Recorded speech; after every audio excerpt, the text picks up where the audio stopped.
नमस्कार साथियों, कैसे हैं आप। आशा करता हूँ कुशल मंगल होंगे और बढ़िया तरीके से नोट्स बना रहे होंगे।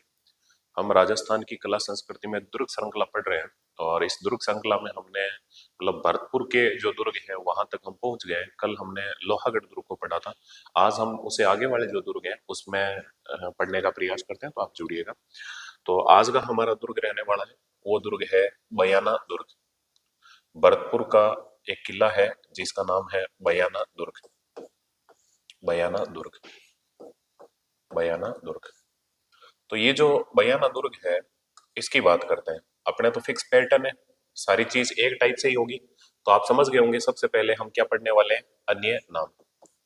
ये जो भरतपुर का किला है, भरतपुर के अंदर बयाना का किला है, और भरतपुर का किला तो लोहागढ़ का किला कहलाएगा। इसके अन्य नाम देख लेते हैं, इसके अन्य नाम क्या क्या है बयाना दुर्ग के। तो इसे कहते हैं बाणासुर दुर्ग।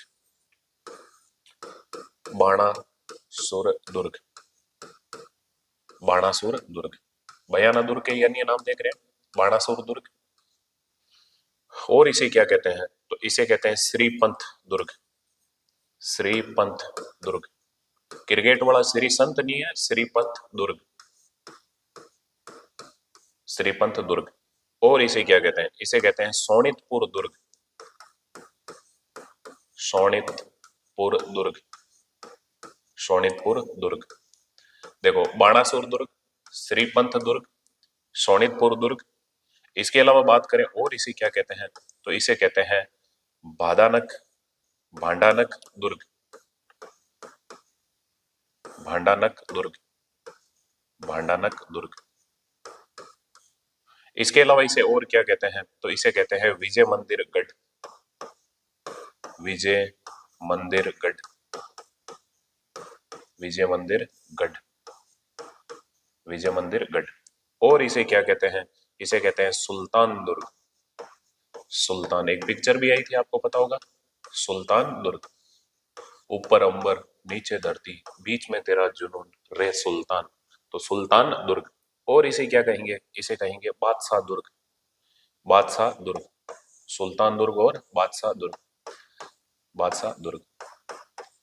आप जानते हो मुगल काल में राजाओं को कहते थे बादशाह, और दिल्ली सल्तनत काल में कहते थे सुल्तान। तो सुल्तान दुर्ग, बादशाह दुर्ग। और सुल्तान और बादशाह की क्या होती थी, विजय। और सुल्तान और बादशाह किस पे विजय प्राप्त करते थे, भांडानकों पर।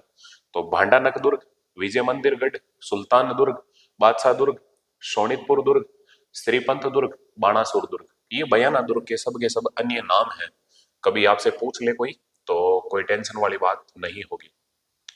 और वैसे मैं बता दूं, पढ़ने वाले दुर्गों के लिए, जो दुर्ग टॉपिक को गहराई से पढ़ते हैं, पढ़ने वाले विद्यार्थियों के लिए ये दुर्ग रामबाण साबित होंगे। क्योंकि सारा का सारा जो मैटर है वो सारा इसी में मिल जाएगा आपको। एनसीईआरटी ले लो, माध्यमिक शिक्षा बोर्ड ले लो, या फलानी फलानी कोई भी गाइडें ले लो, तो आप जो भी चीजें हैं वो सारा मैटर एक ही जगह मिल रहा है। तो इनको अगर देकर आप वीडियो बना लेते हो तो मेरे हिसाब से आपको अलग से कुछ नहीं पढ़ना होगा, बढ़िया तरीके से ये सारी चीजें क्लियर हो जाएगी। अन्य नाम के बाद में बात करते हैं। तो देखो, ये जो बयाना दुर्ग है, बयाना दुर्ग। अन्य नाम के बाद में देखते हैं स्थान। हमारा तो एक ही पैटर्न होता है, अन्य नाम के बाद में क्या देखते हैं, स्थान। तो आपको पता होगा, स्थान में हम अगर बात करें तो ये बयाना दुर्ग कहाँ पे होगा, तो एक जगह का नाम है बयाना। बयाना स्थान का नाम भी है। और ये बयाना जगह कहाँ पड़ती है, भरतपुर में। तो भरतपुर जिले में एक जगह पड़ती है बयाना, और वहां पे दुर्ग है, उसका नाम क्या है, बयाना दुर्ग। ये जो बयाना दुर्ग है, बात करूं इसका निर्माण, बयाना दुर्ग का निर्माण 11वीं सदी में हुआ था, बयाना दुर्ग का निर्माण। और इसका निर्माण किसने करवाया, तो इसका निर्माण कराया है विजयपाल यादव ने। विजयपाल यादव, विजयपाल यादव, विजयपाल यादव ने। तो विजयपाल यादव द्वारा निर्मित है बयाना दुर्ग। तो अभी तक जो भी आपने देखा, आराम से वापिस देखो।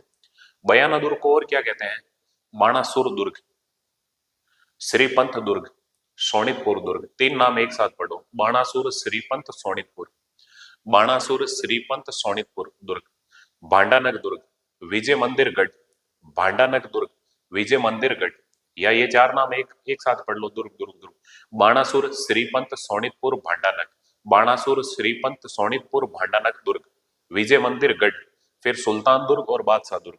ये तो राजाओं को कहते हैं, सुल्तान और बादशाह अपने आप याद हो जाएगा। स्थान बयाना भरतपुर, निर्माण विजयपाल यादव ने। अब निर्माण हुआ है तो आप निश्चित तौर पे बता सकते हो श्रेणी। तो देखने का प्रयास करें, ये जो बयाना दुर्ग है ये कौन सी श्रेणी का दुर्ग है, तो आपको पता होना चाहिए ये है गिरि दुर्ग। आप समझ गए होंगे, एक पहाड़ी पर बना हुआ दुर्ग है, इसी कारण ये कैसा है, गिरि दुर्ग। अगर ये गिरि दुर्ग है तो अपने आप ही अब अगला पॉइंट क्या निकलता है, पहाड़ी। भाई श्रेणी से पहाड़ी, तो ये कौन सी पहाड़ी है, तो ये है मानी पहाड़ी या दमदमा पहाड़ी। मानी ओब्लिक दमदमा पहाड़ी, दमदमा पहाड़ी, मानी पहाड़ी या दमदमा पहाड़ी पर कौन सा दुर्ग बना हुआ है, बयाना दुर्ग। अब पहाड़ी के बाद में अगर मैं बात करूं तो इसमें दरवाजा कौन सा है, एंट्री करने के लिए दरवाजा। तो दरवाजे की बात करें तो यहाँ जो दरवाजा है उसका नाम है जहांगीरी दरवाजा। जहांगीरी दरवाजा, जहांगीरी दरवाजा, इसका जो गेट है उसका नाम है जहांगीरी दरवाजा। एंट्री करेंगे तो अब हम क्या देखेंगे, मंदिर। तो मंदिर की अगर मैं बात करूं तो इसमें जो मंदिर है बयाना दुर्ग में वो कौन सा मंदिर है, तो उस मंदिर का नाम है उषा मंदिर। उषा मंदिर, उषा मंदिर, इसको मस्जिद भी कह सकते हो, उषा मंदिर पब्लिक मस्जिद, क्योंकि बाद में इसको मस्जिद में भी तब्दील कर दिया था। और इसके अलावा अगर मैं बात करूं तो इसमें अन्य इमारतें और कौन सी है, अन्य इमारतें, अन्य इमारतें,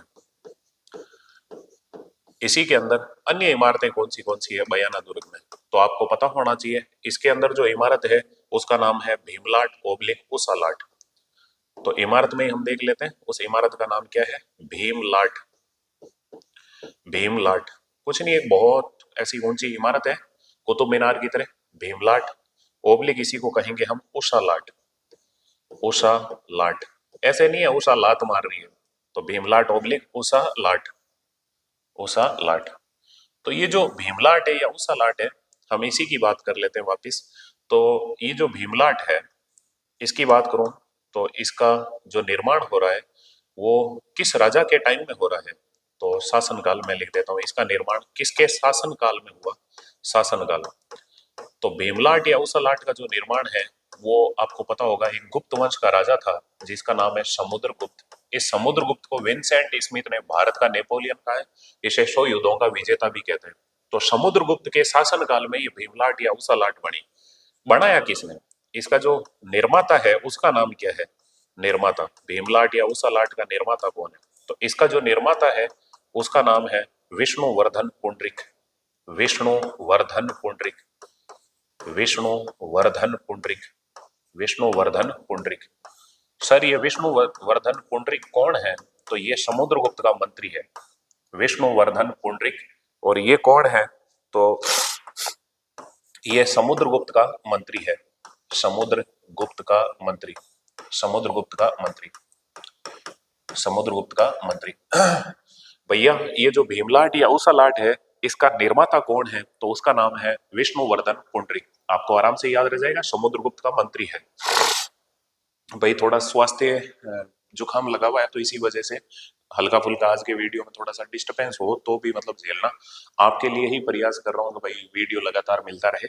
तो देखो भीमलाट या उषालाट है ये किसके शासनकाल में बना है, समुद्रगुप्त के, और निर्माता कौन है, विष्णुवर्धन पुंडरीक। ये समुद्रगुप्त का मंत्री था, उसी ने बनवाया था। ये जो भीमलाट या उषालाट है इसमें मंजिलें कितनी है, मंजिलें तो 8 मंजिला इमारत है। मंजिलें तो आप बता सकते हो ये 8 मंजिला इमारत है, 8 मंजिल। तो इसमें 8 मंजिल है। जैसे आपको पता होगा चित्तौड़गढ़ दुर्ग में विजय स्तंभ बना हुआ, उसमें मंजिलें कितनी है, 9, इसमें कितनी है, 8। अब बात करते हैं ये जो भीमलाट या उषालाट है, मंजिलें तो हमने देख ली 8 मंजिलें हैं, लेकिन आपको पता होना चाहिए इस भीमलाट या उषालाट की ऊंचाई कितनी है। तो इसकी जो ऊंचाई है वो है 80 फीट। ऊंचाई वो कितनी हो जाएगी, 80 फीट, 80 फीट। एप लिख दो, ठीक। अब बात करें ये जो भीमलाट या उषालाट है इसमें कौन सा पत्थर काम में लिया गया, पत्थर, तो आपको पता होना चाहिए इसमें लाल बलुआ पत्थर काम में लिया गया, लाल बलुआ पत्थर, लाल बलुआ पत्थर।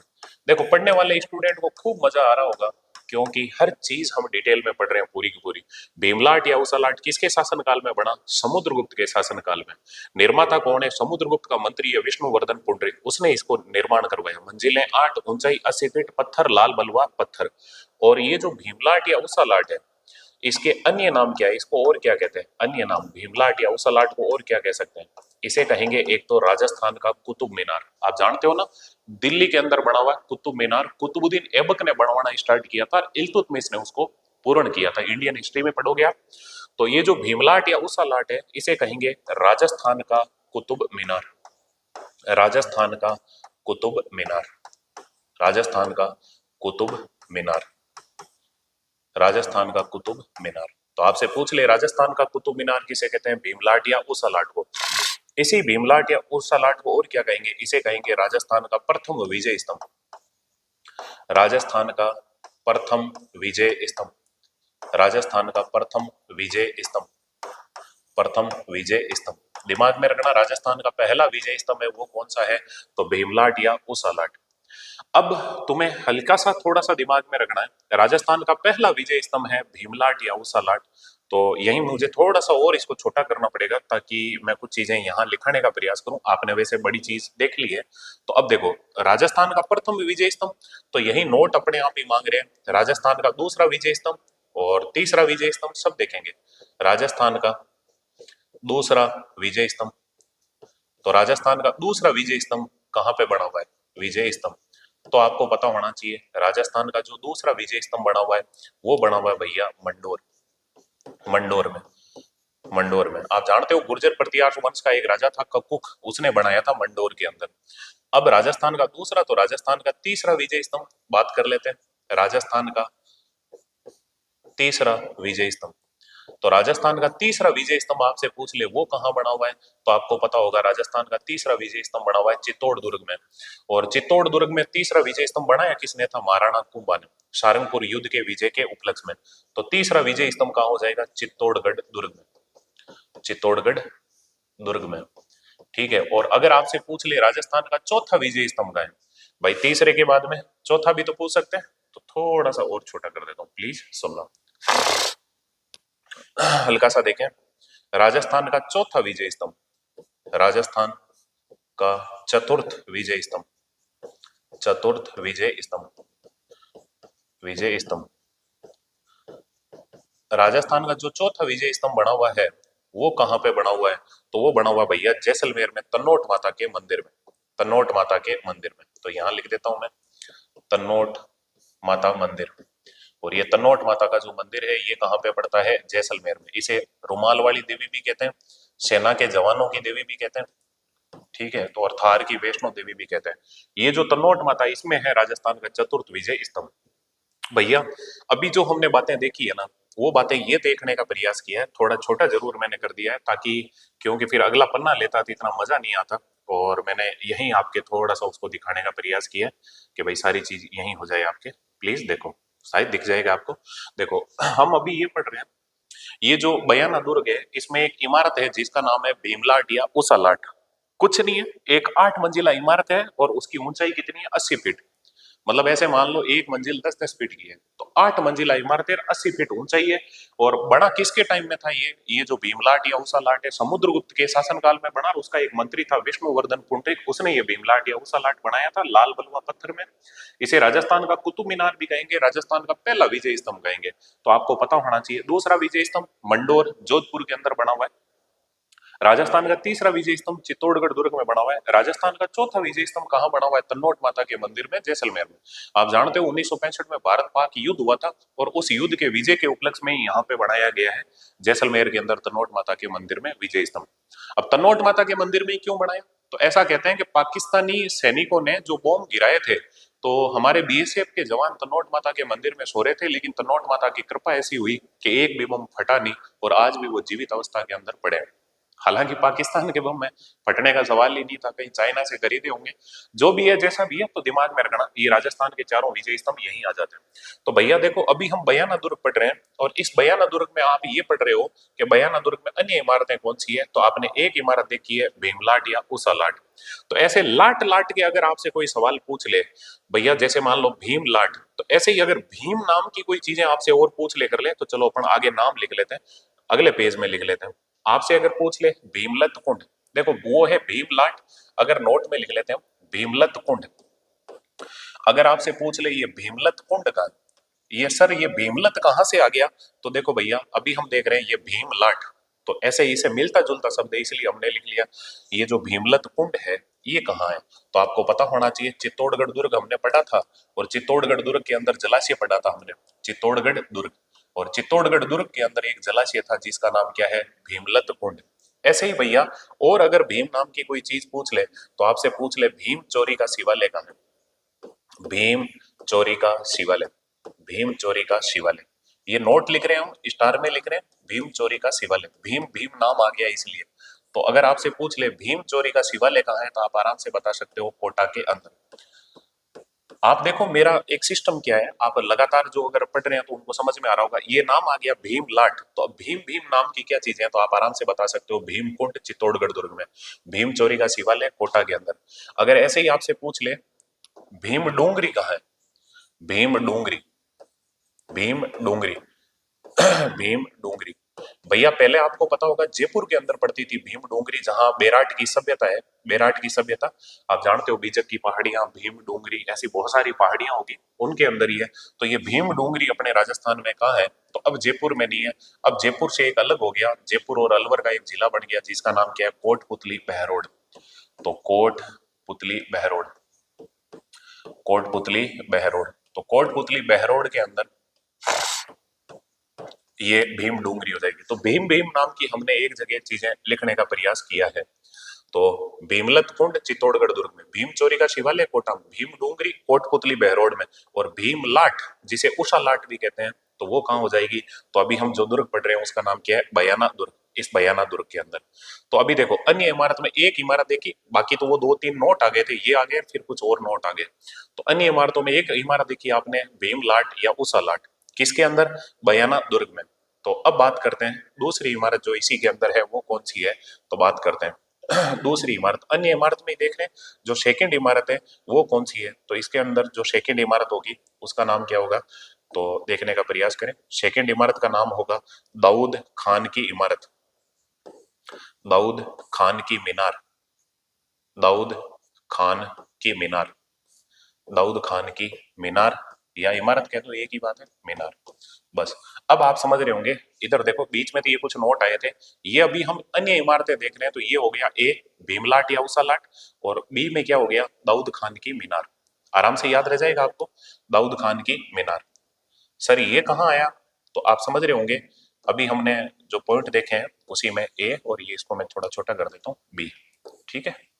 ए में आपने क्या देखा है, तो वो उधर की तरफ रहा पन्ने में, आप समझ गए होंगे भीमलाट या उसालाट अन्य इमारत में, और ये बी में हो जाएगा आपके दाऊद खान की मीनार। इसमें ज्यादा कुछ लिखने की जरूरत नहीं है, इतना ही याद रखना दाऊद खान की मीनार है वो किस में है, बयाना दुर्ग में, भीमलाट या उसालाट किस में है, बयाना दुर्ग में। इसकी थोड़ी सी हमने डिटेल कर ली थी। चलो अब अन्य इमारतों के बाद में हम देखते हैं इसी के अंदर, ये जो बयाना दुर्ग है इसी बयाना दुर्ग में देख लेते हैं अगला पॉइंट, अन्य इमारतें हो गई, इसके बाद में देखते हैं इसके अंदर छतरी, बयाना दुर्ग में कौन सी छतरी बनी हुई है, तो आपको पता होना चाहिए बयाना दुर्ग में है अकबर की छतरी, अकबर की छतरी, अकबर की छतरी। आपसे पूछ ले ऐसा कौन सा किला है जिसमें अकबर की छतरी बनी हुई है, तो वो कौन सा हो जाएगा, बयाना दुर्ग। और इस बयाना दुर्ग की हम विशेषता लिख लेते हैं, बयाना दुर्ग की क्या क्या खास बातें हैं, विशेषता, तो देखने का प्रयास करें। एक तो दिमाग में रखें, बयाना दुर्ग की बात करता हूं, देखो बाबर ने इस दुर्ग को जीतकर,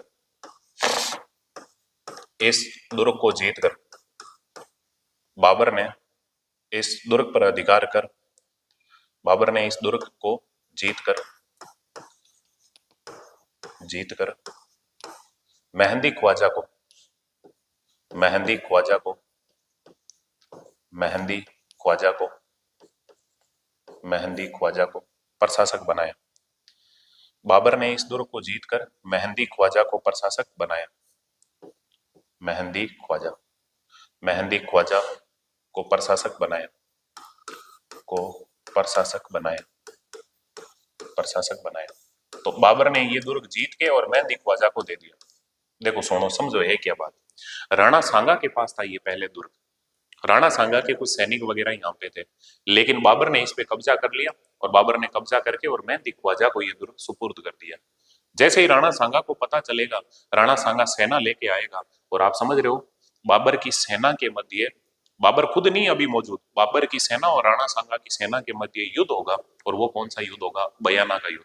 वो इसी बयाना दुर्ग मेहंदी ख्वाजा को मिलने के कारण और बाबर का इस पे अधिकार होने के कारण हुआ था। तो बात करता हूं, देखो एक तो विशेषता क्या लिखी, बाबर ने इस दुर्ग को जीतकर मेहंदी ख्वाजा को यहाँ का प्रशासक बनाया। मेहंदी ख्वाजा को यहाँ का प्रशासक बनाया। प्लीज सुनो, मेहंदी ख्वाजा को यहाँ का प्रशासक बनाया। ठीक है, और देखते हैं विशेषता में। देखो राणा सांगा ने, राणा सांगा आप जानते हो ना, मेवाड़ के महाराणा सांगा। राणा सांगा ने इस दुर्ग पर पुनः अधिकार करने के लिए, क्योंकि राणा सांगा का पहले अधिकार था, बीच में इसने कब्जा कर लिया बाबर ने, पुनः अधिकार करने के लिए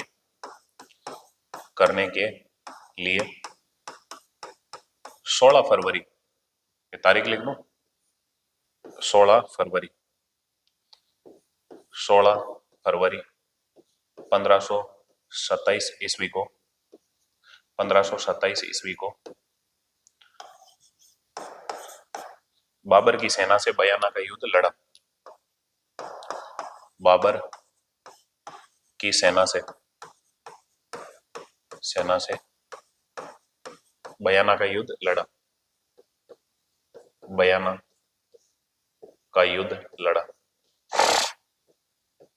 बयाना का युद्ध लड़ा जिसमें सांगा की विजय हुई।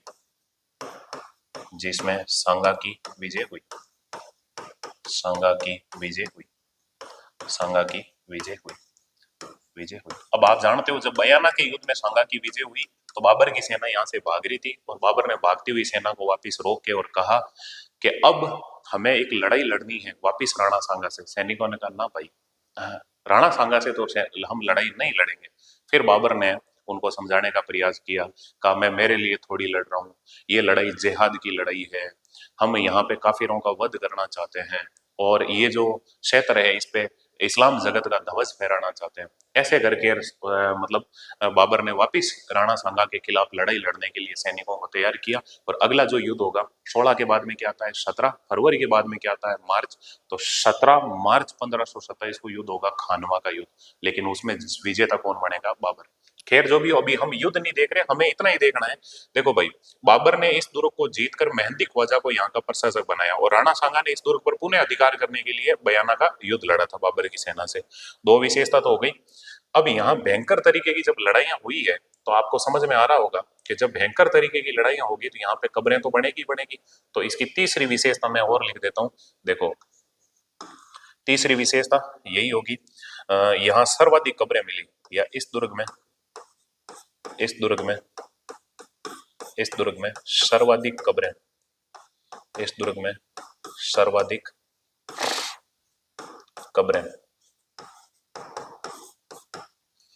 दुर्ग में सर्वाधिक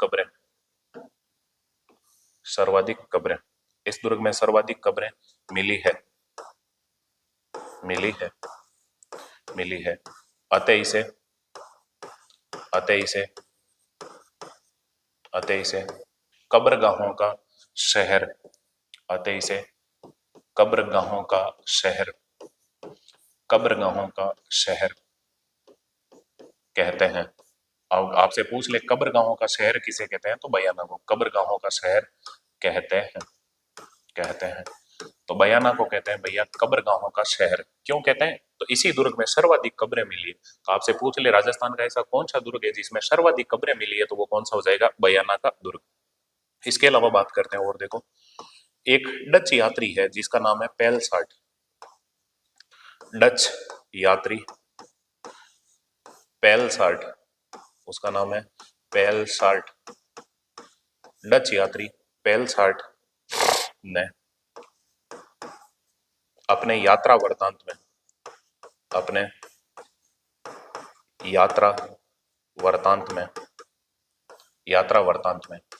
डच यात्री था पेलसार्ट, वो यात्रा करने के लिए आया था यहाँ और राजस्थान के इस किले में भी घुमा था। उसने अपने यात्रा वृतांत में, डच यात्री पेलसार्ट ने अपने यात्रा वृतांत में लिखा है कि लिखा है कि इस दुर्ग में नील की खेती की जाती थी। इस दुर्ग में नील की खेती की जाती थी। नील की खेती की जाती थी। नील की खेती की जाती थी।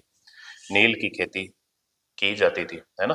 डच यात्री पेलसाट ने अपनी यात्रा वृत्तांत में वर्णन दिया है कि इस दुर्ग में नील की खेती की जाती थी, या इस क्षेत्र में, दुर्ग की बजाय इस क्षेत्र में, है ना, इस बयाना क्षेत्र में, इस क्षेत्र में, इस क्षेत्र में नील की खेती की जाती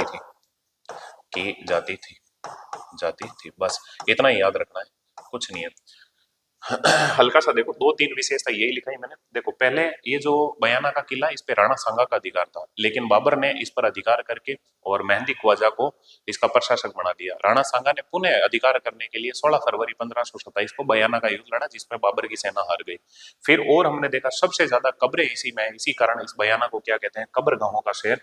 और डच यात्री ने बयाना की यात्रा की थी। डच यात्री कौन है? पेलसाट, अंग्रेज है, उसका नाम है पेलसाट। और उसने कहा है कि इस क्षेत्र में नील की खेती होती थी। तो आपसे पूछ ले, राजस्थान में नील की खेती के साक्ष्य हमें कहां से मिले? बयाना से, प्राचीनतम नील की खेती के साक्ष्य। और उसकी हमें जानकारी कौन देता है? डच यात्री पेलसाट। ये याद रह जाएगा। ये भरतपुर के अंदर हमने एक दुर्ग पढ़ाया जिसका नाम क्या है? बयाना का किला। वापिस देखें फटाफट। देखो, बयाना के किले में हमने देखा अन्य नाम: बाणासुर दुर्ग, श्रीपंत दुर्ग, सोनितपुर दुर्ग, भांडानक दुर्ग, विजय मंदिरगढ़, सुल्तान दुर्ग और बादशाह दुर्ग। है कहां? बयाना भरतपुर में। निर्माण विजयपाल यादव ने। कौन सी श्रेणी का? गिरी दुर्ग। गिरी दुर्ग है तो पहाड़ी, मानी या दमदमा पहाड़ी। दरवाजा जहांगीरी दरवाजा। मंदिर उषा मंदिर, या इसी को उषा मस्जिद भी कहते हो। अन्य इमारत भीमलाट या उषा लाट, ये पूरा इसका वर्णन है। और दूसरी इसमें अन्य इमारत कौन सी है? तो वो हो जाएगी दाऊद खान की मीनार। छतरी कौन सी? अकबर की छतरी। और ये विशेषता, तो ये अभी हमने एक दुर्ग पढ़ा है जिसका नाम क्या हो जाएगा? बयाना का दुर्ग। तो ये भरतपुर का दूसरा किला था भैया। देखो, मैं आपको और बता दूं, सुनो। ये भरतपुर जिले का दूसरा किला था। सर, पहला कल हमने वीडियो में पढ़ा था, आपको पता होगा, और वो कौन सा था? लोहागढ़ दुर्ग, मिट्टी का किला, भरतपुर का किला। ये भरतपुर जिले के दो दुर्ग हमने पढ़ लिए। और भरतपुर के बाद में अगर हम बात करें तो भरतपुर से एक नया जिला बना है, डीग। तो हम बात कर लेते हैं डीग का किला। डीग जिले में एक किला है, उसका नाम हो जाएगा डीग का किला। डीग का किला है तो छोटे छोटे, लेकिन मैं सारी बात करूंगा। डीग के किले की बात करें तो देखने का प्रयास करो। ये जो डीग का किला है, ये स्थान, क्योंकि इसका कोई अन्य विशेष नाम नहीं है, तो स्थान में अगर बात करोगे तो कहाँ हो जाएगा? डीग। आपको पता होगा डीग का किला कहाँ है? डीग में। तो ये जो डीग आ गया, अब आपको पता होना चाहिए ये जो डीग है, इस डीग का अन्य नाम क्या है? किले का नहीं, डीग शहर का अन्य नाम। इस डीग को और क्या कहते हैं? तो यहां से अपने को तो सवाल बनने चाहिए कैसे ही करके। तो डीग को कहते हैं जल महलों की नगरी और फवारों की नगरी। तो डीग को कहते हैं, एक तो भैया देखो, फवारों की नगरी, फवारों की नगरी। और क्या कहते हैं इस डीग को? तो इसे कहते हैं जल महलों की नगरी। जल महलों की नगरी। जल महलों की नगरी, फवारों की नगरी और जल महलों की नगरी, ये डीग के अन्य नाम हो जाएंगे। तो डीग का किला स्थान हो गया। अब बात करें इस डीग के किले का निर्माण। तो डीग के किले का निर्माण किसने करवाया, वो पता होना चाहिए। तो बात करते हैं, ये जो डीग का किला है, इसका निर्माण करवाया है बदन सिंह जाट ने। बदन सिंह जाट ने। बदन सिंह जाट ने। तो बदन सिंह जाट ने डीग का किला बनवाया। ये कौन सी श्रेणी का दुर्ग है? तो आपको पता होना चाहिए, ये है पारीख दुर्ग। ऐसा दुर्ग जिसके चारों ओर खाई बनी हो, तो ये कौन सा हो जाएगा? पारीख दुर्ग। तो ये जो डीग का किला है, ये कैसा दुर्ग हो जाएगा? पारीख दुर्ग। अब तुम्हें, पारीख है तो मतलब चारों तरफ खाई है और उसमें पानी डाल रखा है। और श्रेणी के बाद में मैं बात करता हूँ इस दुर्ग की विशेषता, डीग के किले की विशेषता। तो विशेषता में देख लेते हैं हम, देखने का प्रयास करो। बस इतना ही है, इसके समीप डीग के जल महल है। इसके समीप, इसके समीप डीग के जल महल स्थित है। डीग के जल महल स्थित है। डीग के जल महल स्थित है। इसके समीप डीग के जल महल स्थित है। स्थित है, ये हो गया आपके डीग का किला। बस थोड़ा सा एक हिंट मिल जाए अपने को। डीग का किला कहाँ है? डीग में। डीग को क्या कहते हैं? फवारों की नगरी, जल महलों की नगरी। निर्माण किसने करवाया? बदनसिंह जाट ने। पारिक दुर्ग है, खाई खुदी हुई है, विशेषता समीप डीग के जल महल है। जब महल पढ़ेंगे उस टाइम हम देखेंगे डीग के जल महल, इनमें 5-6 महल होंगे, हम देखेंगे। सूरज महल भी होगा, गोपाल भवन भी होगा, नंद भवन भी होगा, डिम्पोड़ी महल भी हो गया, मरगिया महल भी होगा। ऐसे बहुत सारे महलों से मिलकर एक डीग के जल महल कहलाते हैं। खैर जो भी हो, ये हो गया आपके डीग का किला। यहीं हम बात कर लेते हैं, थोड़ा सा देखने का प्रयास करना। डीग के किले के अलावा डीग जिले में एक छोटा सा किला और है, उसकी भी बात कर लेते हैं। तो डीग जिले में एक तो हो गया डीग का किला, दूसरा किला हम देख लेते हैं डीग के अंदर ही और कौन सा है, तो वो हो जाएगा कुमेर का किला। केवल नाम पता होना चाहिए और कुछ नहीं है। कुमेर का किला, कुमेर का किला। भरतपुर से ही नया जिला बना है डीग जिला। तो डीग में एक तो हो गया डीग का किला, एक हो जाएगा कुमेर का किला। ये जो कुमेर का किला है, बात कर लेते हैं इसकी। बस कुछ नहीं करना आपको, इतना ही देखना है स्थान, स्थान। तो ये जो कुमेर का किला है, ये कहाँ पे पड़ता है? तो आप आराम से बता सकते हो, ये जगह पड़ेगा भैया, कुमेर एक जगह है, और ये कुमेर जगह कहाँ है? तो आपको पता होना चाहिए, कुमेर जगह पड़ती है डीग जिले में। डीग, बस इससे ज्यादा कुछ याद नहीं रखना। तो भरतपुर में 2 किले हो गए, लोहागढ़ दुर्ग, बयाना दुर्ग। लोहागढ़ दुर्ग, बयाना दुर्ग, ऐसे ही आपको पता होना चाहिए। भरतपुर के बाद में हमने डीग देखा है, तो डीग का किला डीग जिले में, और कौन सा हो जाएगा? कुमेर का किला। डीग का किला, कुमेर का किला, आराम से याद रह जाएगा। तो भरतपुर हो गया, डीग जिला हो गया। अब हम बात करें तो इससे आगे चलते हैं, तो आपको पता होगा आगे एक जिला है, और वो कौन सा जिला है? अलवर जिला। अलवर जिला। और अलवर जिले में एक किला है जिसका नाम क्या है? बाला किला। तो हम उसी बाला किला की बात कर लेते हैं। तो देखिएगा, अलवर जिले का पहला किला हम लेते हैं, और उसका नाम क्या होगा? तो उसका नाम होगा भैया बाला किला।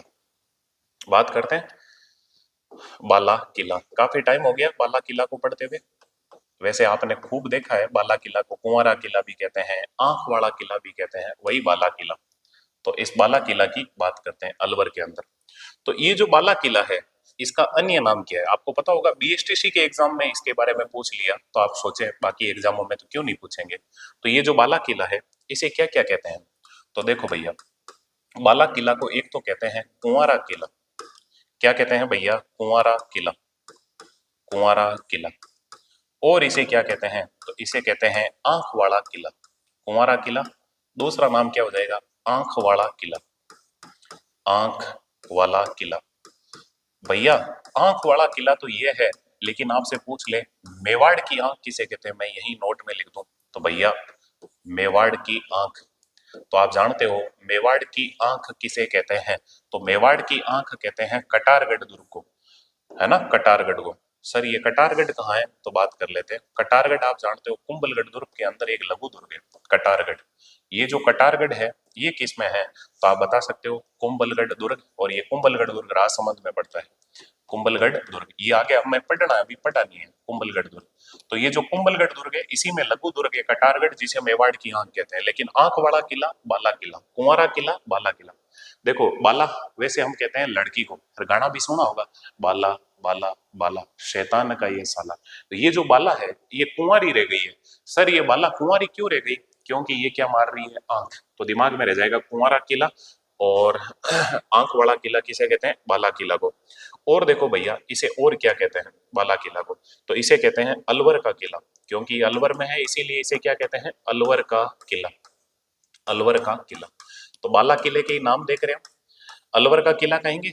और इसे क्या कहेंगे? इसे कहते हैं 52 दुर्गों का लाडला, 52 दुर्गों का लाडला, 52 दुर्गों का लाडला, 52 दुर्गों का लाडला। आपसे पूछ ले ऐसा कौन सा किला है जो 52 दुर्गों का लाडला कहलाता है, वो कौन सा है? बाला। बाला मतलब लड़की, छोटी लड़की है, बाला है, तभी तो वो लाडली है सबकी। तो 52 दुर्गों का लाडला। लेकिन मेरे से रहा नहीं जाए, क्या करूं, वो लेडी मैं हूं आदत से मजबूत। अगर आपसे पूछ ले 52 युद्धों का विजेता किसे कहते हैं? देखो 52 युद्धों का विजेता, 52 युद्धों का विजेता। अगर ये पूछ ले आपसे 52 युद्धों का विजेता किसे कहते हैं, तो याद रखना 52 युद्धों का विजेता कहलाता है, वो है मालदेव राठौड़, मालदेव राठौड़।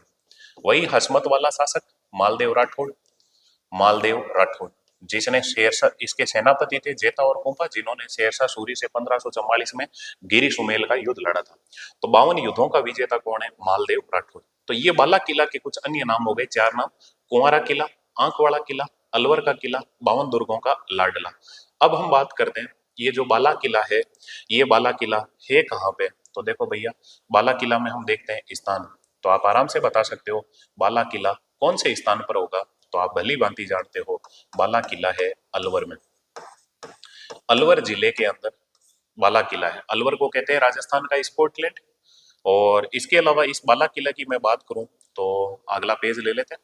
देखो बाला किला, इसका निर्माण, स्थान के बाद में देख लेते हैं निर्माण। बाला किले का निर्माण किसने करवाया? तो वो राजा है अलगू राय। तो अलगू राय नाम एक राजा था, अलगू राय। बात करता हूं निर्माण, निर्माण करवाया है अलगू राय ने। अलगू राय, सर ये अलगू राय कौन है? तो ये कोकिल देव कछावा था, जयपुर का राजा।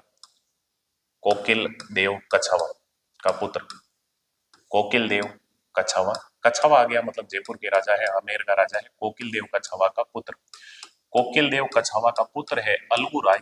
उसी अलगू राय ने एक किला बनाया है जिसका नाम क्या है? बाला किला। तो ये बाला किला कौन सी श्रेणी का दुर्ग है? तो आपको पता होना चाहिए, ये बाला किला है वो है गिरी दुर्ग। गिरी दुर्ग, गिरी दुर्ग, ऐसा दुर्ग जो पहाड़ी पर बना हो उसे क्या कहते हैं? गिरी दुर्ग। अब गिरी दुर्ग है तो आपको पता होना चाहिए पहाड़ी। तो भैया आप आराम से बता सकते हो इधर अलवर से कौन सी पर्वतमाला गुजरती है? तो वो है अरावली। तो अरावली पर्वतमाला पर ही निर्मित है, अरावली पर्वतमाला। पर्वतमाला, आपको कोई पहाड़ी मिल जाए वहां स्थानीय लोगों को तो बताना जरूर, ठीक है। और इसके अलावा बात करें तो इसका दरवाजा, अब एंट्री करते हैं अंदर, दरवाजा। तो ये जो बाला किला है, देखो छोटी बाला है, उसको पता नहीं है, वो अंधेरे में चली गई है। अब हम दरवाजे दरवाजे पे ढूंढ रहे हैं, हमारी बच्ची आई क्या, हमारी बाला आई क्या। तो इसका जो दरवाजा होगा उसका नाम होगा अंधेरी दरवाजा। अंधेरी दरवाजा, ऐसा अगर पूछ ले वह कौन सा किला है जिसका दरवाजा अंधेरी दरवाजा कहलाता है, मतलब जिसका गेट अंधेरी दरवाजा कहलाता है, तो वो कौन सा हो जाएगा? बाला किला। तो अंधेरी दरवाजा किस किले का गेट होगा? बाला किला का। लेकिन आपको पता होना चाहिए, एक हमने आगे हम देखेंगे या हमने पढ़ा भी है, देखेंगे क्या, अंधेरी बावड़ी।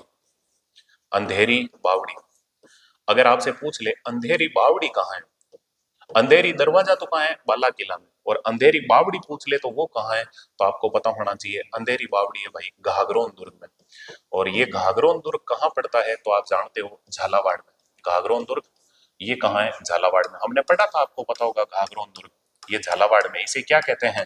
तो आप जानते हो इसे कहते हैं डोडगढ़, धुलरगढ़, सोमल जी का धोरा और मुस्तफाबाद। डोडगढ़, धुलरगढ़, सोमल जी का धोरा और मुस्तफाबाद कौन सी श्रेणी का था? ओदक दुर्ग या जल दुर्ग। तो कौन सी नदियां थी? आहू और कौन सी नदी हो जाएगी? काली सिंध। आहू और काली सिंध के संगम पे था ये घाघरोन दुर्ग। इसमें 2 साके हुए थे, आपको पता होगा। एक में तो अचलदास खींची के नेतृत्व में पुरुष केसरिया करते हैं, और उनकी पत्नी होती है लाला मेवाड़ी, उसके नेतृत्व में महिलाएं जोर करती है। और एक में उनका बेटा होता है पालन सिंह, उसके नेतृत्व में पुरुष केसरिया करते हैं। खैर जो भी हो, ये वही घाघरोन दुर्ग है जिसमें बैठे बैठे आपको पता होगा पृथ्वीराज राठौड़ ने किताब लिखी थी वेली किशन रुक्मणी, जिसे दुर्साहडा ने 5वां वेद 19वां पुराण कहा था। ये वही घाघरोन दुर्ग है जिसमें अचलदास खींचीरी वचनी का नामक किताब लिखी है शिवदास गार्डन ने। ये वही घाघरोन दुर्ग है जिसके अंदर आपको पता होगा संत पीपाजी का जन्म हुआ। संत पीपाजी प्रताप सिंह खिंची के नाम से इस पे शासन भी करते हैं, और संत पीपाजी की छतरी भी बनी हुई है। अब पूरा डिटेल नहीं करूंगा, आप देख सकते हैं पीछे वाला वीडियो जो भी है। तो आपको दिमाग में रखना ये हो जाएगा दरवाजा, अंधेरी दरवाजा। किस किले का? तो अभी हम कौन सा किला देख रहे हैं? देखो बाला किला। बाला किला का अन्य नाम है कुंवारा किला, आंख वाला किला, अलवर का किला, 52 दुर्गों का लाडला। स्थान कहाँ है? अलवर में। कौन, इसका निर्माण किसने करवाया? अलगू राव ने। ये अलगू राय कौन है? कोकिल देव कछावा का पुत्र है। किस श्रेणी का दुर्ग है? गिरी दुर्ग। कौन सी पहाड़ी है? अरावली पर्वतमाला। दरवाजा अंधेरी दरवाजा। तो अंधेरी बावड़ी कहाँ है? घाघरोन दुर्ग में। दरवाजे के बाद में अगर बात करें तो इसमें मंदिर, भाई दरवाजे से एंट्री करेंगे तो अब हम क्या देखेंगे? मंदिर। तो देखो भैया मंदिर, तो इसमें कौन सा मंदिर है तो वो आपको पता होना चाहिए। तो देखो भाई बाला किला में जो मंदिर है तो वो कौन सा है? सीताराम मंदिर। सीताराम मंदिर। छोटे टाबरों को सीताराम सीताराम बोलना सिखा दो, छोटी बाला को सीताराम बोलना सिखा दो, मंदिर कौन सा हो जाएगा? सीताराम मंदिर। इसके अलावा इस दुर्ग में बुर्ज कितने हैं? बुर्ज, तो बात कर लेते हैं बुर्ज मतलब वही राउंड दिए पे, तो बड़े बुर्ज कितने हैं और छोटे बुर्ज कितने हैं? देखो बड़े, तो आपको दिमाग में रखना, इसमें बड़े बुर्ज तो है 15, और छोटे बुर्ज कितने हैं? छोटे, तो वो छोटे बुर्ज कितने हो जाएंगे? 52। छोटे बुर्ज कितने हो जाएंगे? 52। तो इसमें छोटे छोटे 52 बुर्ज है, इसी कारण इसे क्या कहते हैं? 52 दुर्गों का लाडला। आराम से याद रह जाएगा। बुर्ज भी देख लिए, मंदिर भी देख लिए, अब हम इसमें देख लेते हैं जलाशय। जलाशय, तो इसमें जलाशय कौन से हैं बाला किले में? तो देखने का प्रयास करें। बाला किला, इसमें जलाशय। जलाशय, तो पानी के लिए क्या क्या स्रोत हैं? तो एक तो है सलीम सागर। सलीम सागर, सलीम सागर, सलीम सागर नामक तालाब है, जलाशय है। और एक इसके अंदर और क्या है? सूरज कुंड। सूरज कुंड, सलीम सागर और सूरज कुंड, ये दो जलाशय हैं किसमें भैया? बाला किले में। अब हम देखते हैं इस बाला किले की विशेषताएं। विशेषताएं, विशेषता, अगर विशेषता की बात करें तो देखो, बात करता हूं। देखो खानवा युद्ध में विजय के पश्चात, खानवा युद्ध में विजय के पश्चात, अब आप जानते हो खानवा का युद्ध कब हुआ है? तो ये हुआ है 17 मार्च 1527 को। 1527, तो आज दो युद्धों की तारीखें आपको याद हो जाएगी। देखो, एक तो 16 फरवरी 1527 को युद्ध हुआ था, बयाना का युद्ध, और 16 के बाद में आता है 17 फरवरी के बाद में आता है मार्च, और साल वो का वही है 27। तो देखो भैया, खानवा का युद्ध, अभी हम बात करें खानवा युद्ध में विजय के बाद, खानवा युद्ध में विजय के पश्चात, खानवा युद्ध में विजय के पश्चात, विजय के पश्चात, पश्चात बाबर ने, विजय के पश्चात बाबर ने एक रात के लिए इस दुर्ग में विश्राम किया। बाबर ने कुछ समय के लिए, ऐसे लिख दो, बाबर ने कुछ समय के लिए, कुछ समय के लिए, कुछ समय के लिए इस दुर्ग में, बाबर कुछ समय के लिए, ने को हटा दूं, ठीक है। खानवा युद्ध में विजय के पश्चात बाबर कुछ समय के लिए इस दुर्ग में रुका, इस दुर्ग में रुका। ये प्रश्न पूछ लेते हैं भाई, वह कौन सा किला था जिसमें बाबर ने एक रात के लिए विश्राम किया या बाबर रुका था? तो कुछ समय के लिए यहाँ पे रुका था, एक रात के लिए बाबर यहाँ पे रुका था। मेरे हिसाब से अब एग्जामिनर तो केवल इतना ही पूछना बाकी रहा है, और तो सब चीजें पूछ ली। ये क्वेश्चन पूछा हुआ है, राजस्थान का वह कौन सा किला है जिसमें बाबर ने एक रात के लिए विश्राम किया था, वो कौन सा हो जाएगा? तो बयाना का किला। अब मेरे हिसाब से इतना ही पूछना बाकी रहा है, बाबर लोटा लेके किधर गया था? एग्जामिनर देखो तो सही, ऐसे क्वेश्चन पूछ रहे है ना। खैर जो भी हो, दिमाग में रखना, बाबर कुछ समय के लिए इस दुर्ग में रुका था। इसके अलावा बात करूं तो देखो, बाबर ने अपने सामंत, बाबर ने अपने सामंत, अपने सामंत चैन सुल्तान, बाबर ने अपने सामंत चैन सुल्तान, सुल्तान खुद चैन से रहना चाहता था, चैन सुल्तान, बाबर ने अपने सामंत चैन सुल्तान को यह दुर्ग सुपुर्द किया, यह दुर्ग सुपुर्द किया, यह दुर्ग सुपुर्द किया, सुपुर्द किया। तो बाबर ने अपने सामंत चैन सुल्तान को यह दुर्ग सुपुर्द किया, किया, जिसने, उसी चैन सुल्तान जिसने यहाँ, जिसने यहाँ काबुल खुर्द, जिसने यहाँ काबुल खुर्द, काबुल खुर्द नामक बुर्ज बनाया, नामक बुर्ज बनाया, नामक बुर्ज बनाया, बुर्ज बनाया, बनवाया, ठीक है, बनवाया। तो चैन सुल्तान ने इसमें काबुल खुर्द नामक बुर्ज बनवाया। तो काबुल खुर्द नामक बुर्ज किस दुर्ग के अंदर बना हुआ है? तो बाला दुर्ग में। इसके अलावा देखो, अकबर ने अपने पुत्र सलीम को, अकबर का पुत्र विद्रोही हो गया था, अकबर ने अपने पुत्र सलीम को, अपने पुत्र सलीम, पुत्र सलीम को, अकबर ने अपने पुत्र सलीम को, अकबर ने अपने पुत्र सलीम को, सलीम को 3 वर्ष तक, सलीम को 3 वर्ष तक, 3 वर्ष तक अकबर ने अपने पुत्र सलीम को 3 वर्ष तक यहाँ कैद करके रखा, यहाँ कैद करके रखा, कैद करके रखा। ये सलीम या जहांगीर है ना, इसको कैद करके रखा था। अकबर ने अपने बेटे सलीम को 3 वर्ष तक यहाँ कैद करके रखा था, क्योंकि ये विद्रोही हो गया था, अकबर के खिलाफ इसने विद्रोह कर दिया था, तो दिमाग में रखना। और जहां जिस जगह पे उसको कैद करके रखा था उसे सलीम महल कहते हैं, तो दिमाग में रखना। तो सलीम महल भी पूछ ले आपसे तो वो सलीम महल किस में हो जाएंगे, मंदिर, बुर्ज, और इसके बाद में एक पॉइंट आप डाल सकते हो, इसी दुर्ग के अंदर क्या है, महल। तो इस दुर्ग में जो महल है वो महल कौन सा हो जाएगा, तो दिमाग में रखो, इस दुर्ग में जो महल होगा वो कौन सा हो जाएगा, तो आप बता सकते हो सलीम महल। महल में अगर बात कर लें तो यहाँ महल कौन सा हो जाएगा, सलीम महल। इसके अंदर बना हुआ है सलीम महल, इसे सलीम महल क्यों कहते हैं, तो जिस महल में सलीम को कैद करके रखा तो उसे क्या कहेंगे, सलीम महल। 3 वर्ष तक उसको कैद करके रखा था, आपको आराम से याद रह जाएगा। और मैं बात करता हूं, देखो इस दुर्ग में, बाला किले में, यहां से सवाल पूछा हुआ इसलिए इसको डिटेल में पढ़ते हैं। इस दुर्ग में, बाला किले में, या इस दुर्ग के संग्रहालय में, ऐसे लिख दो, इसमें संग्रहालय बना हुआ है, इस दुर्ग के संग्रहालय में,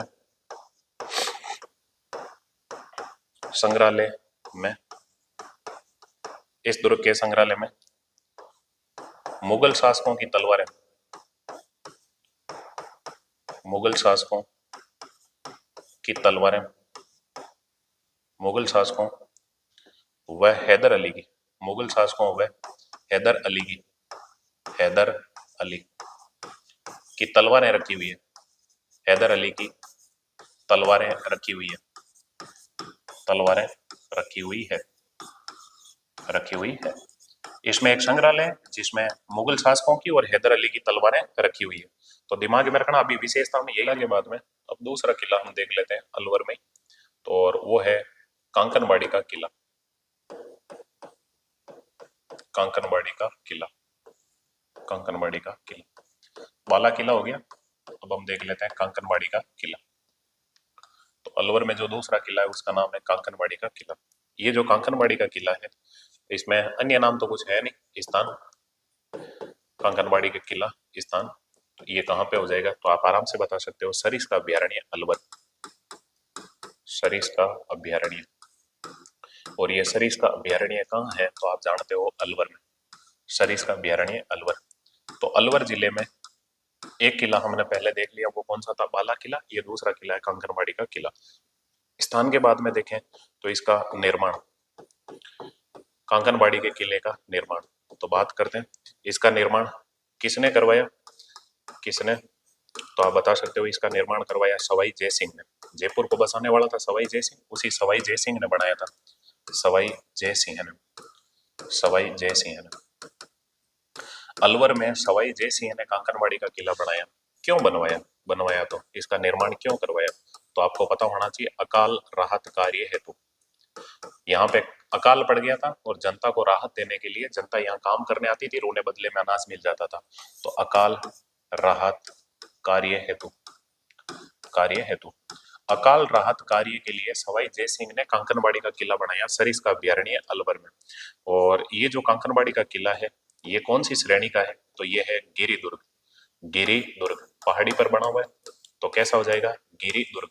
अगर ये गिरी दुर्ग है तो आपको पता होना चाहिए पहाड़ी या पर्वतमाला, तो पहाड़ी में आप इतना ही याद रखना, इधर से जो पर्वतमाला गुजरती है जिसका नाम क्या है, अरावली पर्वतमाला, तो अरावली पर्वतमाला। तो अरावली पर्वतमाला के अंदर ही ये है कांकनबाड़ी का किला, पर्वतमाला। पहाड़ी के बाद में अगर मैं बात करूं विशेषता, बस इतना ही याद रखना और कुछ नहीं है, ये कांकनबाड़ी का किला, इसकी विशेषता इंपॉर्टेंट है। और वो विशेषता क्या है तो आपको पता होना चाहिए, औरंगजेब ने अपने भाई दारा सिकों को, औरंगजेब ने अपने भाई, औरंगजेब ने अपने भाई दारा सिकों को, औरंगजेब ने अपने भाई दारा सिकों को, भाई दारा सिकों को, औरंगजेब ने अपने भाई दारा सिकों को इस दुर्ग में कैद करके रखा, इस दुर्ग में कैद करके रखा, कैद करके रखा। तो औरंगजेब ने अपने भाई दारा सिकों को कैद करके रखा। आपको पता होगा अकबर ने अपने बेटे सलीम या जहांगीर को कैद करके किस में रखा था, बाला किला में। तो कुल मिला के मुगल बादशाह सारों को कैद कहाँ करते थे, अलवर में।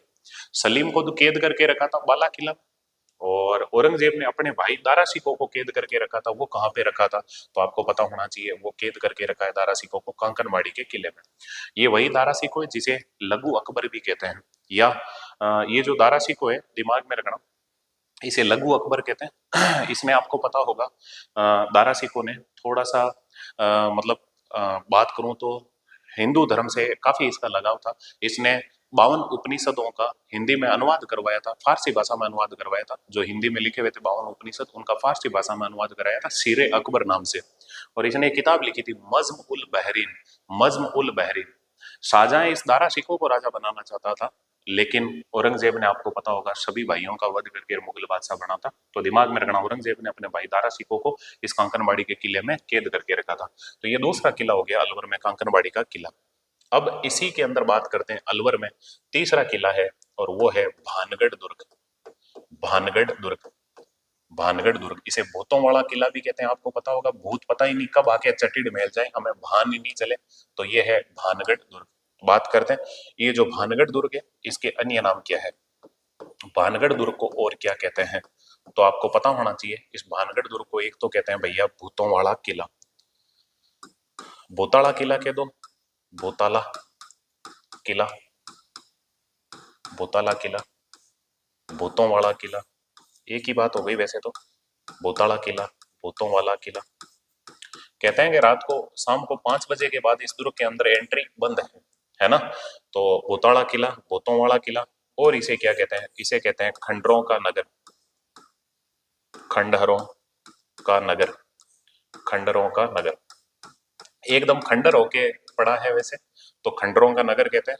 और इसे क्या कहते हैं? तो इसे कहते हैं इतिहास व पुरातत्व का खजाना, इतिहास व पुरातत्व का खजाना, पुरातत्व का खजाना। यहाँ पे रिसर्च चल रहा है, खोज चल रही है, इतिहासकार और पुरातत्व यहाँ पे विभाग के जो भी लोग हैं यहाँ पे खोज कर रहे हैं। तो इतिहास व पुरातत्व का खजाना किसे कहते हैं? भानगढ़ दुर्ग को। अब बात करते हैं ये जो भानगढ़ दुर्ग है, ये कौन से स्थान पर है? तो आपको पता होना चाहिए, ये कहाँ है? अलवर में। तो देखो, अलवर जिले के सारे दुर्ग एक ही जगह पड़ रहे हैं, हम, आपको पता होगा। हर जिले के दुर्गों को एक जगह पढ़ने का प्रयास करें ताकि आपको इजी रहे। तो अलवर में। और इसका निर्माण किसने करवाया था? तो इसका निर्माण करवाया था माधो सिंह कछावा ने। भानगढ़ दुर्ग है, इसका निर्माण किसने करवाया? माधो सिंह कछावा ने। मान सिंह कछावा का भाई था ये, माधो सिंह कछावा ने, माधो सिंह कछावा ने। तो माधो सिंह कछावा ने इसका निर्माण कराया। कौन सा दुर्ग? भानगढ़ दुर्ग। तो देखो भाई, अलवर के अंदर कछावा वंश के राजा निर्माण करवा रहे हैं। जैसे कांकरवाड़ी का किला है, सवाई जय सिंह बनवा रहा है, ये भी कहाँ है? अलवर में। और भानगढ़ दुर्ग है अलवर में, कौन बना रहा है? माधो सिंह कछावा। ये जो भानगढ़ दुर्ग है, इसकी कुछ और बातें करते हैं, थोड़ा सा देखने का प्रयास करें। ये जो भानगढ़ दुर्ग है, देखते हैं इसमें। देखो, ये जो भानगढ़ दुर्ग है, निर्माण के बाद में देख लेते हैं प्रवेश द्वार। प्रवेश द्वार, अब श्रेणी वही है, गिरी दुर्ग है, पर्वतमाला, अरावली पर्वतमाला हो जाएगी। प्रवेश द्वार कौन से हैं? तो इसके देखो, प्रवेश द्वार में मैं बात करूं तो एक तो हो जाएगा दिल्ली गेट, दिल्ली गेट, दिल्ली की तरफ है वो, कौन सा हो जाएगा? दिल्ली गेट। इसके अलावा इसमें और बात करें तो और दरवाजा कौन सा हो जाएगा? अजमेरी गेट, जो अजमेर की तरफ है वो हो जाएगा अजमेरी गेट। और कौन सा दरवाजा हो जाएगा? तो लाहौर की तरफ है वो Lahori gate, Lahori gate, Lahori gate. Delhi gate, Ajmeri gate, Lahori gate. और इसमें दरवाजा हो जाएगा वो हो जाएगा Phulwari gate, Phulwari gate, Phulwari gate, Phulwari gate. तो ये इसके दरवाजे हो जाएंगे, Delhi gate, Ajmeri gate, Lahori gate और फुलवाड़ी गेट। प्रवेश करते ही हम देख लेते हैं इसमें मंदिर। तो भानगढ़ दुर्ग में जो मंदिर है वो कौन से हैं? भानगढ़ दुर्ग मतलब भूताड़ा किला, ठीक है। इसमें मंदिर में बात करूं तो एक तो है गोपीनाथ मंदिर, गोपीनाथ मंदिर, गोपीनाथ मंदिर, गोपीनाथ मंदिर। देखो, भूतों वाला किला, भानगढ़ दुर्ग, इसी में मंदिर है। एक तो है गोपीनाथ मंदिर, और है भैया मंगला देवी मंदिर। ओम मंगलम मंगलम, तो मंगला देवी मंदिर, मंगला देवी मंदिर, गोपीनाथ मंदिर, मंगला देवी मंदिर। और इसमें मंदिर कौन सा हो जाएगा? तो इसी के अंदर एक हो जाएगा हनुमान मंदिर, जय हनुमान ज्ञान गुण सागर। भूतों के लिए तो जरूरी है भाई हनुमान मंदिर। तो देखो, भूतों से मंगल ही मंगल हो, इसलिए मंगला देवी मंदिर और गोपीनाथ मंदिर। तो ये जो अभी हम दुर्ग देख रहे हैं भानगढ़ दुर्ग है, अन्य नाम क्या है भूताड़ा किला या भूतोंवाड़ा किला, खंडरों का नगर और इतिहास व पुरातत्व का खजाना, अलवर में है, माधो सिंह कच्छावा ने बनवाया। गेट देखो Delhi gate, Ajmeri gate, Lahori gate और फुलवाड़ी गेट। मंदिर कौन से हो जाएंगे, गोपीनाथ मंदिर, मंगला देवी का मंदिर, हनुमान मंदिर। और मंदिरों के बाद में मैं बात करूं कुंड, भाई भूत है वो पानी कहाँ पियेंगे, तो इसमें कुंड कौन सा है, तो एक ही कुंड है और वो कुंड कौन सा है, गोमुख कुंड, गोमुख कुंड, गोमुख कुंड। तो इसके अंदर जो कुंड है उसका नाम क्या हो जाएगा, गोमुख कुंड, दिमाग में रह जाएगा। अब बात करें इसमें छतरी, इसमें छतरी किसकी बनी हुई है, ऐसा लोग कहते हैं कि यहाँ पे कोई तांत्रिक था वो भूतों को कंट्रोल करना चाहता था और वो तांत्रिक मर गया तो उसकी छतरी बनी हुई है। तो देखो इसमें कौन सी छतरी है, तो देखो तांत्रिक देवड़ा की छतरी, तांत्रिक देवड़ा की छतरी, तांत्रिक देवड़ा की छतरी, तांत्रिक देवड़ा की छतरी। तो देखो भाई भानगढ़ दुर्ग या भूतों वाला किला पढ़ रहे हैं, उसमें छतरी किसकी है, तो भूतों को कंट्रोल कौन करता है, तांत्रिक, तो तांत्रिक देवड़ा की छतरी।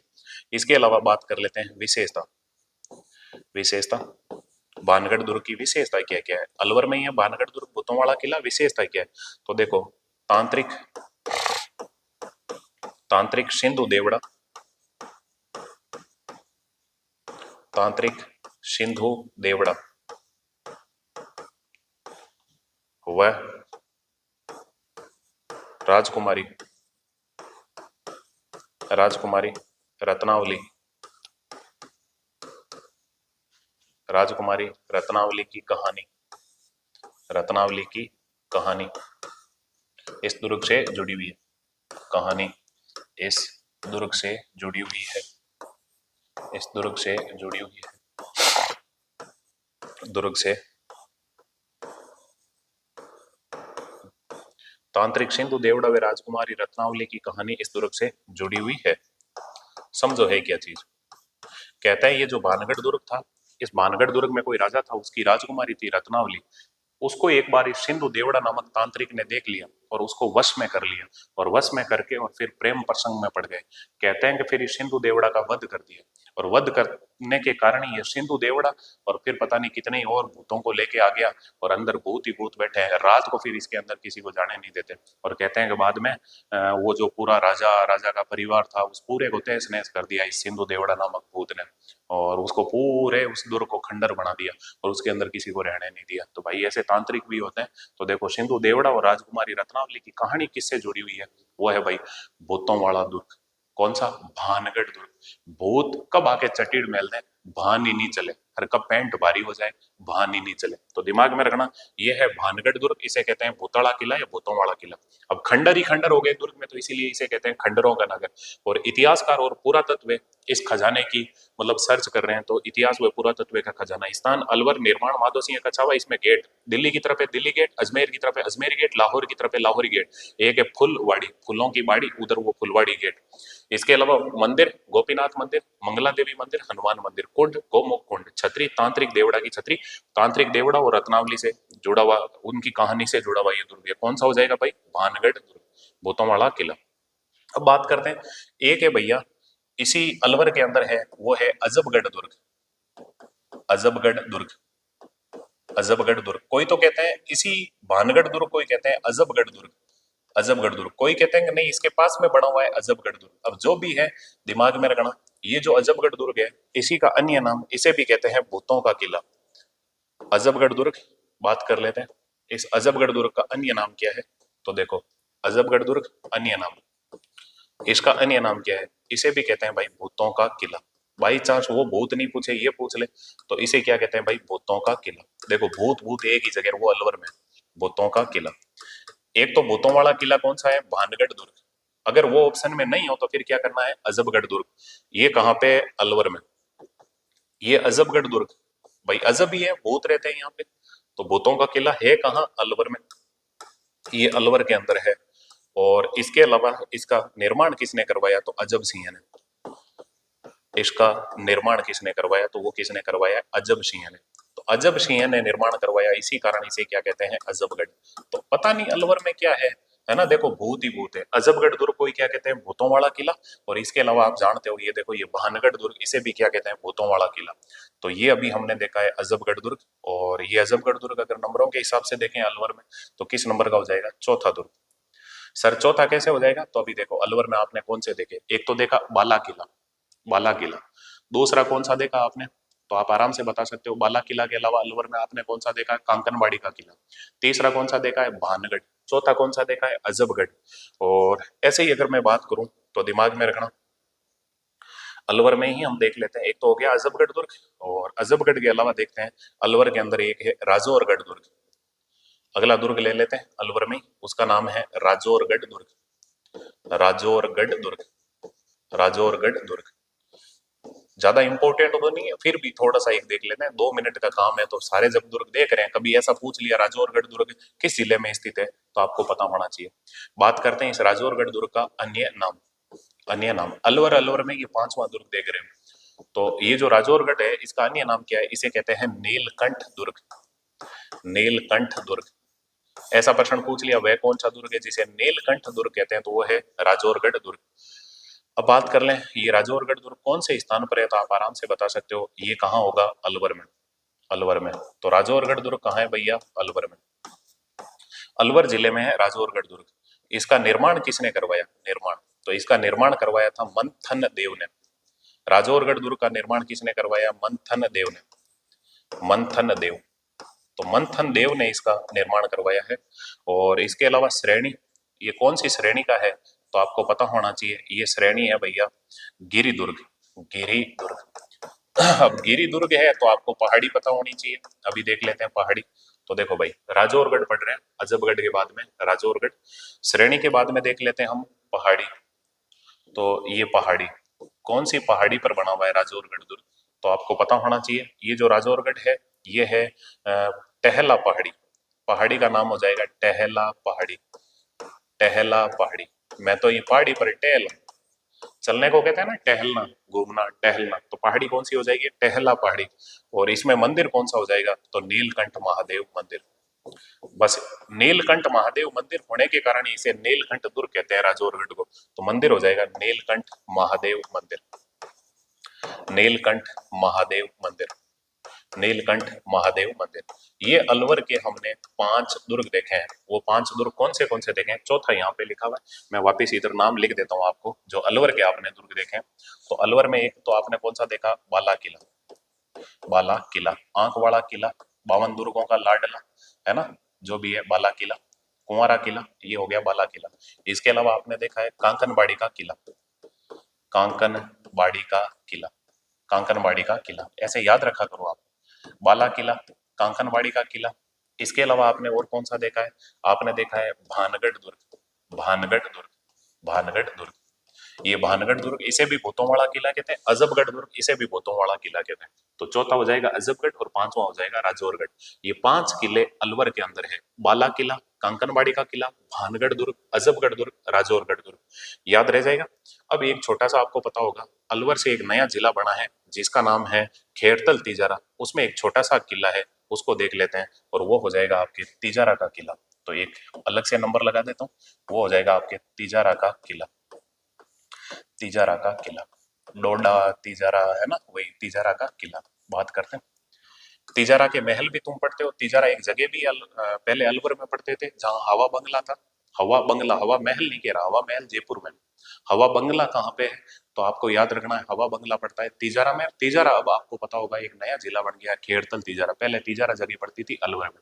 तो ये जो तिजारा का किला है, इसका मैं बात करूं तो तिजारा का किला कौन से स्थान पर होगा, तो आपको दिमाग में रखना है उस जिले का नाम क्या हो गया है, खेड़तल तिजारा। नया जिला बन गया अलवर से, खेड़तल तिजारा। तो ये जगह हो जाएगी खेड़तल तिजारा। इसी खेड़तल तिजारा के अंदर तिजारा का किला है। तो ये जो तिजारा का किला है, इसका निर्माण, तिजारा के किले का निर्माण, तो बात करते हैं तिजारा के किले का निर्माण किसने करवाया है और कब करवाया, तो सारी बात ही लिख देते हैं। देखो, हालांकि कब वाला इतना याद रखने की जरूरत नहीं है, कब, किसने और किसकी स्मृति में करवाया। कब, किसने और स्मृति, किसकी याद में ये तिजारा का किला बनवाया। ठीक है, कब, किसने और स्मृति। तो देखो भाई, ये किला कब बना है? 1836 ईस्वी में। 1836 ईस्वी में किसने बनाया है? तो राजा बलवंत सिंह ने। राजा बलवंत सिंह ने। राजा बलवंत सिंह ने। तो अलवर का राजा था राजा बलवंत सिंह। और स्मृति तो माँ मूसी महारानी। माँ मूसी महारानी। मूसी महारानी, आप जानते हो ना मूसी महारानी की छतरी, 80 खंभों की छतरी, जो कहाँ पे है? अलवर में। बनाई किसने थी? विनय सिंह ने। तो मूसी महारानी की स्मृति के अंदर ये तिजारा का किला बनवा दिया किसने? राजा बलवंत सिंह ने। अब बात करता हूँ, ये जो दुर्ग है तिजारा का किला, इसमें कौन सा गुंबद बना हुआ है? तो आपको पता होना चाहिए। इसमें जो गुंबद बना हुआ है उसका नाम है भर्तरी का गुंबद। राजा भृतहरि। भृतहरि। राजा भृतहरि का गुंबद। भृतहरि का गुंबद। तो इसके अंदर राजा भृतहरि का गुंबद बना हुआ है। वैसे भृतहरि का मंदिर कहाँ पे है? सरिस्का अभ्यारण्य अलवर। ठीक है। और इसके अलावा इसके अंदर दरगाह कौन सी है? दरगाह, तो यहाँ पे दरगाह बनी हुई है, वो है गदन चिश्ती की। गदन चिश्ती की। लालदास जी थे, हमने संत संप्रदाय में पढ़ा था, लालदास जी के गुरु थे, आपको पता होगा, गदन चिश्ती। तो इसमें दरगाह किसकी बनी हुई है? गदन चिश्ती की। गदन चिश्ती की। गदन चिश्ती की दरगाह। तो ये गदन चिश्ती कौन है? तो आपको पता होगा, हमने संत संप्रदाय में पढ़ा था। तो वो संत थे लालदास जी। तो देखो संत है, तो मैं यहाँ पे लिख दूं संत लालदास जी के गुरु। संत लालदास जी के गुरु। लालदास जी के गुरु। के गुरु संत लालदास जी ने लालदासी संप्रदाय चलाया था। और संत लालदास जी के जो गुरु हैं उनका नाम क्या है? गदन चिश्ती। ये लालदास जी कौन थे? तो मेव जाति के लकड़हारे थे, ठूंठे फाड़ने का काम करते थे। और दरगाह के अलावा मैं बात करूं तो देखो, ये जो तिजारा का किला है, ये कौन सी शैली में बना हुआ है? तो देखो, यह विशेषता लिख देता हूँ, एक विशेषता, तिजारा के किले की विशेषता। तो बात करते हैं तिजारा का किला विशेषता, इतना ही याद रखना, यह राजपूत अफगान शैली का, राजपूत अफगान शैली, राजपूत अफगान वास्तुकला, राजपूत अफगान वास्तुकला का सुंदर नमूना है। वास्तुकला का सुंदर नमूना है। सुंदर नमूना है। नमूना है, यानी कि राजपूत और अफगान वास्तुकला के दो स्थापत्य कला में बना हुआ है। तो ये कोई खास बात नहीं है, इतना सा याद रखना। गदन चिश्ती की जो दरगाह है वो कहाँ पे? तिजारा के किले में। तिजारा का किला है कहाँ पे? खेरतल। तिजारा नया जिला बन गया है। बनाने वाला कौन है? राजा बलवंत सिंह। माँ मूसी महारानी की याद में बनाता है। कितनी अच्छी बात है, माँ नाम लेते ही पूरा मुंह भर आता है, कितना प्यारा शब्द है। तो माँ की याद में एक बेटा देखो एक दुर्ग बना रहा है। माँ मूसी महारानी की याद में राजा बलवंत सिंह एक दुर्ग बना रहा है जिसका नाम है तिजारा का किला। इसी में एक गुंबद है, भरतरी का गुंबद। इसमें दरगाह है, गदन चिश्ती की दरगाह। ये हो गया भाई आपके तिजारा का किला, मेरे हिसाब से दिमाग में रह जाएगा। तो ये अभी हमने देखो अलवर पढ़ लिया, अलवर से ही एक नया जिला बन गया जिसका नाम क्या है? खेरतल तिजारा। ये हमने पढ़ लिया। अब हम शेखावाटी क्षेत्र से होते हुए आगे बढ़ेंगे, तो बाकी चर्चाएं हम कल करेंगे। ओके दोस्तों, आपने मुझे इतना झेला, इन दुर्गों को इतना झेला, इसके लिए बहुत बहुत धन्यवाद, शुक्रिया। मुखातिब होंगे कल। आप मुझे बस इतना ही मैं कह रहा हूँ आपसे, देखो आपसे कोई चार्ज नहीं लिया जा रहा, बस इतना सा एक चार्ज है, आप अपने दोस्तों तक आपके अपने उज्जवल क्लासेस के यूट्यूब चैनल के लिंक को शेयर करें।